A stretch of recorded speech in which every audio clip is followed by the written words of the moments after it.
"You too!" roared Connor. For Nessa, the shouts and applause were deafening.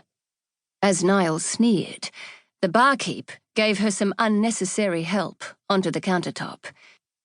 She stood on the other side of her proud father, who downed the rest of his Guinness, put the glass on the countertop, and wrapped his arms around his children. Nessa was the same height as her Terminator of a brother, but the similarity ended there.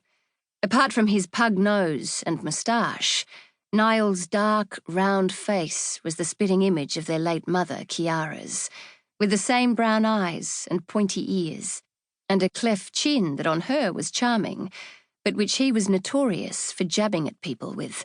"Go on, hit me, you shite, and see what happens to you." Niall had his father's brawn, but lacked his parents' and his sister's brains. He was a ticking time bomb with an explosive temper. No matter how much money Connor threw at anger management and every other kind of counselling. Nessa was a taller, more willowy version of her stocky father, with fair skin and penetrating blue eyes. Her disarming heart-shaped face, capped with a mop of black hair so wild it made her seem easygoing, meant that most people severely underestimated her the first time they met. Only Connor could read Nessa. It infuriated Niall that his father was more like his twin than he was, not only in looks, but in temperament and intellect. He fumed when they finished each other's sentences or supported each other's ideas, but rarely his.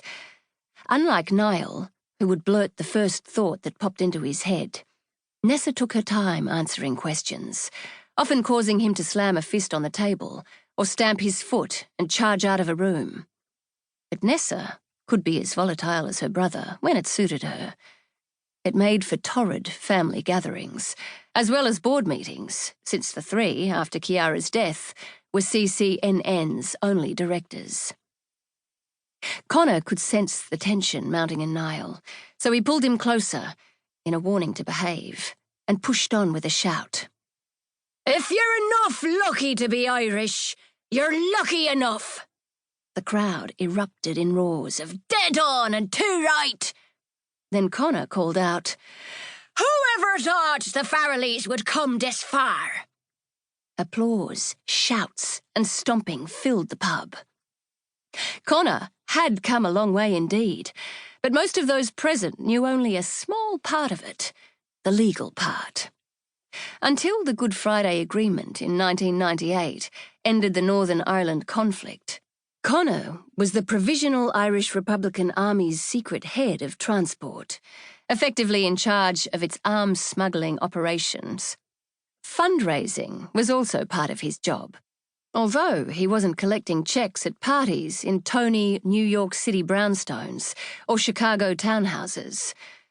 Connor was an ambitious, small-time, down and dirty gombeen who branched out into running drugs in London.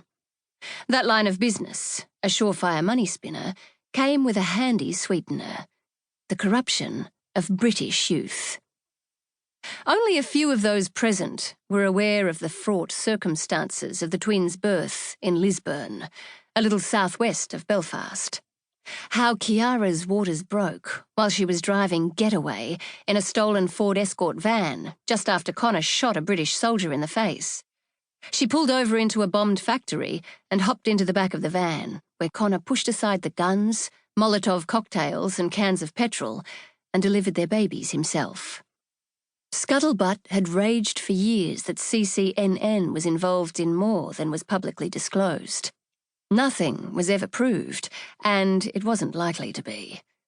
Every time an allegation was printed in a media outlet, Connor would instantly swing out with a fierce right-hook libel suit that sent the proprietor and the offending journalist reeling. If it didn't, some of his boys would pay a visit. As time wore on, the story stopped. No one inclined to follow any leads was left standing. For good measure, Connor also maintained a close and cordial relationship with the local constabulary. Bygones, it seemed, were easily bought. "Friends," said Connor, holding up his glass again. "A smart man goes before he loses it."